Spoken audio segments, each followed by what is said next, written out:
उत्तराखंड का सर जैसे बात कर ली जाए, मैंने जब फर्स्ट टाइम जो है हमने लाइव किया था उस समय बता दिया था कि बीजेपी की जो है उत्तराखंड में पांचों के पांचों सीटें आती हुई दिखाई दे रही है उत्तराखंड को लेकर।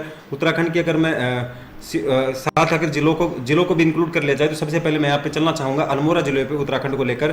तो यहाँ पर भारतीय जनता पार्टी के जो उम्मीदवार है वो 2,12,624 वोटों से आगे चलते हुए दिखाई दे रहे हैं, अजय जी, जो भारतीय जनता पार्टी की तरफ से उम्मीदवार है। क्योंकि पांचों की पांचों सीटें जैसे आप जानते हो कि उत्तराखंड की जिनके ऊपर बीजेपी अपनी पकड़ बनाई हुई है, वहीं अगर बात कर ली जाए दूसरी सीट की, घरवाल जो उत्तराखंड के अंदर आता है, उसके जो उम्मीदवार है अनिल जी, वो यहाँ पे 1,31,750 वोटों से आगे चलते हुए दिखाई दे रहे हैं। इसके बाद अगर बात कर ली जाए तीसरी लोकसभा सीट की, तो हरिद्वार की लोकसभा सीट आती है और इसमें भी भारतीय जनता पार्टी के उम्मीदवार त्रिवेंद्र सिंह जी 1,748 वोटों से आगे चलते हुए दिखाई दे रहे हैं। इससे अगली लोकसभा सीट की अगर सर बात कर ली जाए हरिद्वार के बाद, तो नैनीताल की लोकसभा सीट आती है। उसके अंदर बात कर ली जाए अजय जी की, जो भारतीय जनता पार्टी की तरफ से उम्मीदवार है बीजेपी की तरफ से, और इनके अगर चुनाव की बात कर ली जाए तो ये भी यहाँ पे 3,21,791 वोटों से आगे चलते हुए दिखाई दे रहे हैं। इससे अगली लोकसभा सीट अगर तेरी घरवाल की जो सीट आती है उसका भी मैं हाल आपको बताना चाहूँ तो माला राज्य जो बीजेपी की तरफ से उम्मीदवार है वो यहाँ पे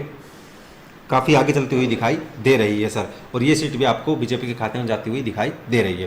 तो उत्तराखंड का ये था 5 सीटों का हाल जिसमें बीजेपी अपनी पकड़ बनाते हुए दिखाई दे रही है। तो आप हिमाचल प्रदेश का हाल बता दीजिए दर्शकों। सर हिमाचल प्रदेश में जैसा मैंने बताया दर्शकों को कि 4 लोकसभा सीट आती है और चारों की चारों सीटें फिलहाल बीजेपी के खाते में जाती हुई दिखाई दे रही है। उसके बाद हमीरपुर लोकसभा सीट की तरफ चले तो अनुराग सिंह ठाकुर जी यहाँ से बीजेपी की तरफ से उम्मीदवार हैं और वो यहाँ पे 1,77,306 वोटों से आगे चलते हुए दिखाई दे रहे हैं।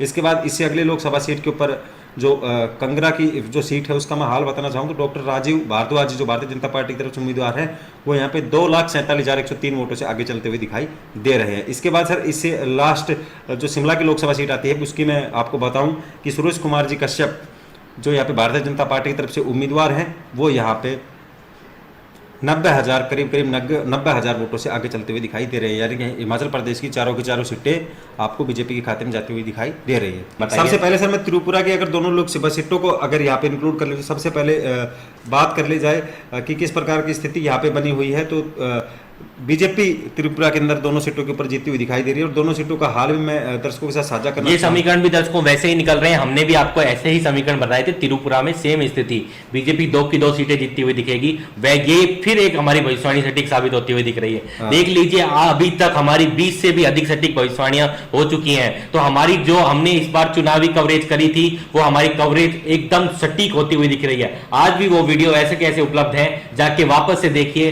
गारंटी के साथ हम कह रहे थे तब भी और गारंटी आज भी ले रहे हैं जी।